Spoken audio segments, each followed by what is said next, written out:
Hello, my VSWville members. How you all doing today? Your boy VSW, the host here, and I'm sharing with all of you tonight my review of WWE's final pay-per-view of 2017, Clash of Champions, where every single SmackDown championship would be defended. So without further ado, let's just get right into the video and right into the review. To get things started, we got the United States Triple Threat Championship match where Baron Corbin defends against the glorious Bobby Roode and the show-off Dolph Ziggler. Dolph Ziggler and Bobby formed an alliance when the match started and took out Baron Corbin. Later, Baron was able to regain control and work on Dolph Ziggler and Bobby Roode. Bobby went for a top rope move, but Dolph Ziggler was able to move out of the way and kick him in the knee and strike him with the Famouser, his signature move. Dolph Ziggler attempted to slam Roode from the top turnbuckle, but they both ended up getting powerbombed by Baron Corbin. Bobby was going for the glorious DDT to Ziggler, but Dolph Ziggler countered with a DDT of his own. Bobby's glorious DDT connected to Dolph. It looked like he was going to win the U.S. title, but Baron Corbin saved it. And then he went for the end of days, but Dolph Ziggler also connected the zigzag to win the U.S. Championship. And if you see me grabbing my hair, it's because it itches. So sorry about that. And of course I take notes during the matches so I'll know and remember what happened. Because if I don't do it, then I would have to watch the match all over again just to remember what happened. And I don't want to do that. So do it the easy way. But congratulations to Dolph Ziggler on becoming the U.S. champion once again. Good match, 3 out of 5. Next is the Fatal 4-Way Tag Team match for the SmackDown Tag Team Championships. Of course, Aiden English and Rusev, the first tag team to come out. And surprisingly, the fans chanted Rusev Day, and Aiden English finished his 12 Days of Rusev song, which I admit sounded pretty good. And it looked like he was going to keep going with 13, but the other tag teams came out. They didn't want to hear any more. And the Usos did the same thing, only they did the rapping thing. Like day 1 lockdown, day 2 lockdown, day 3 lockdown, so on and so on. You get the idea. The teams had a little brawl in the battle of the pins, like pin attempt after pin attempt after pin attempt after pin attempt after pin attempt, which is kind of funny. And Big E gave Kofi Kingston a lift, and Double K launched over the top rope and onto the tag teams.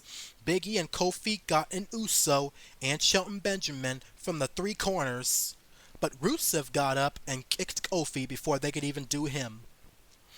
The Usos had their own super kick party, even though the Young Bucks much better. Rusev had an Uso locked in the Accolade.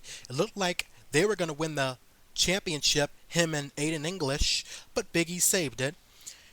And in the end, the Usos super kicked and splashed onto Chad Gable to retain the SmackDown Tag Team titles and welcomed those 3 teams to the Uso Penitentiary. The good here is that the Usos retained. 3 out of 5, another good match. Next, championship match number 3, where the Queen of SmackDown, Charlotte, defends the Women's Championship against the self-proclaimed best there is, best there was, and best there ever will be, Natalya, in a lumberjack match, with the other women on the roster as the Lumberjacks. Naomi leaped from the top rope and onto the other Lumberjacks. Charlotte was able to reach the ropes and survive the Lumberjacks, but the Lumberjacks pulled her out of the ring and piled up on her. It looked like Carmella was going to cash in her Miss Money in the Bank friend, Frankie, but the Riot Squad ruined it for her. And when it's all said and done, Charlotte makes Natalya tap out to the figure 8 to retain the SmackDown Women's Championship. And after the match, Natalya was interviewed and said that she's turning her back on all the WWE fans since she feels that they've turned their backs on her. So what does this mean? Is she leaving WWE? Like, what's next for Natalya and what does this all mean? Maybe we'll find out a little bit later down the road. But overall, good match, 3.5 out of 5.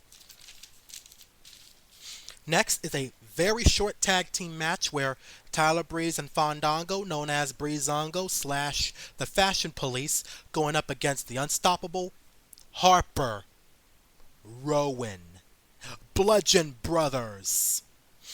On SmackDown during the Fashion File segment, not really, but during a segment promo, Fandango challenged the Bludgeon Brothers to a match at Clash of Champions, which was not a smart move or a good idea at all. The Fashion Police will now think twice before challenging the Bludgeon Brothers again because although they got a few hits, they got squished like bugs, just like the other tag teams. The good is the Bludgeon Brothers won and remained unstoppable because if Breezango was to have somehow won, that would have been one of the biggest upsets in WWE history. The bad is that it was short, and the ugly is Bludgeon Brothers having Tyler Breeze eat the apron, the hardest part of the ring. Even though it was a short match, I would still give it a 3 out of 5. Or maybe a 2 because it was short, but for now, a 3. Next is the match that I know I was not going to get wrong. Kevin Owens and Sami Zayn versus Randy Orton and former NXT champion and former superstar New Japan Pro Wrestling, Shinsuke Nakamura, the artist known as Shinsuke Nakamura. With Shane and Daniel as the guest referees, and the stipulation being if Kevin and Sami lose, they would be fired, not just from SmackDown, but all of WWE. That's why I easily picked Kevin Owens and Sami Zayn to win, because with that stipulation, no way they were going to lose. But the highlights. With Shane and Daniel as the referees, it's funny because they would both count the pin attempts, because they would both go down and try a pin. Two referees trying to pin at the same trying to count the pinfalls at the same time. Oh man. Funny moment. And Kevin Owens frog splashed Shinsuke Nakamura through the announce table. Randy Orton was able to land an RKO to Sami Zayn and went for the pin, but Kevin Owens shoved Daniel Bryan onto Shane to stop the count. And of course Shane thought that Daniel did it on purpose, but he didn't know that Kevin Owens shoved him on him. And Sami Zayn had Randy Orton down for the count, but Shane stopped counting when he counted to 2. It looked like he was going to try and screw KO and Sami. But when his back was turned, Randy went for the RKO again, but Sami Zayn got him in the pin attempt. Daniel Bryan did the fast count, 1, 2, 3. Just like that, Kevin Owens and Sami Zayn wins, meaning not only do they stay with WWE, but the Yep movement continues. The good here is that Kevin Owens and Sami Zayn won because I didn't want them to leave WWE. I like them both, but as a villain, I mostly like Kevin Owens. The bad is that Shane tried to screw Sami and Kevin, and the ugly is Kevin Owens splash onto Shinsuke through the announce table. So this was a good match. I give it either a 3.5 out of 5 or a 4 out of 5, but for now a 3.5. And before we get to the main event, let's talk about the match that went down on the kickoff show where former partners Mojo Rawley took on Zack Ryder. Mojo Rawley ran into the ring because he was a football player. He played football, which was good. And he has his own solo theme. Mojo Rawley attacked Zack Ryder on SmackDown after losing to the Bludgeon Brothers twice, which led to this match because Zack Ryder challenged Mojo. They destroyed each other. Zack Ryder went for the Rough Rider, but Mojo caught him and dropped him with a spine buster. And Mojo took out the knee of Zack Ryder and KO'd him with the elbow to get the win. The good is that Mojo won. The bad is that it was a little too short, and the ugly was Mojo's KO elbow to Zack Ryder. Well, a tie between that and Mojo shoving Zack Ryder off the top rope. But good match, 4 out of 5.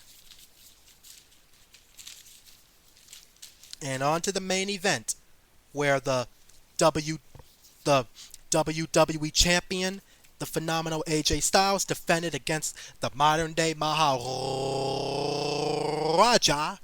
Jinder Mahal, with the Sin Brothers, of course, in his corner. Jinder Mahal threw AJ Styles on the top rope, and he bounced off of it and out of the ring. Jinder Mahal exposed the steel barricade near the Timekeeper's area and threw AJ Styles on it. Jinder Mahal slammed AJ Styles on the English announce table. Jinder Mahal delivered an insane gut buster to AJ Styles, and that looked like it hurt. Once again, the Sin Brothers tried to get involved and interfere and screw AJ, but he took care of them, taking one of them out with the Styles Clash. And it looked like Jinder Mahal was going to win back the WWE Championship after connecting the Khallas to AJ, but somehow he kicked out. And Jinder Mahal even tried to take out AJ Styles with his own finishing move, but AJ Styles was able to counter and lock Jinder Mahal into his submission maneuver, and he tapped out, and just like that, AJ Styles walks out of Clash of Champions, still the WWE Champion. Very good match, 4 out of 5. The good is that the phenomenal one retained his title. The ugly is the Irish whip onto the steel barricade near the Timekeeper's area. So, the match predictions, I only got one wrong. I predicted that Baron Corbin was going to retain the U.S. Championship, but wrong. Dolph Ziggler, the new champion. But I got the rest right, so 6 out of 7. Not a perfect score, but I still did good. I still have yet to get all predictions for a pay-per-view right. When will that happen? When will I pull an upset? Hopefully soon. But overall, the pay-per-view itself, on a scale of 1 to 5, I'll probably give it a 4. My favorite match would have to be a tie between the SmackDown Tag Team Championship match. And let me look over these notes that I took. And Sami Zayn and Kevin Owens versus Randy Orton and Shinsuke Nakamura. My least favorite match would have to be, of course, Breezango versus the Bludgeon Brothers.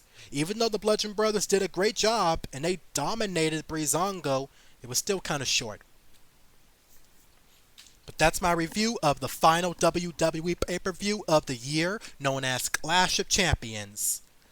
What is your thoughts about it? Leave it down in the comments below. Did you like it? Did you not like it? What was your favorite match and what was your least favorite and why? Getting ready for Raw tonight to see what happens with his Universal Championship thing, because last week Braun Strowman and Kane both got counted out, but I have the feeling that Royal Rumble is going to be a triple threat match for the Universal Championship, but who knows, anything can happen. We'll have to see later on tonight with Brock Lesnar and future WWE Hall of Famer, one of the greatest promo cutters and managers of all time, Paul Heyman. But for now, God bless, take care, stay safe, welcome to VSWville. We are professional wrestling fans forever, well at least I am, and that's the bottom line because VSW said so.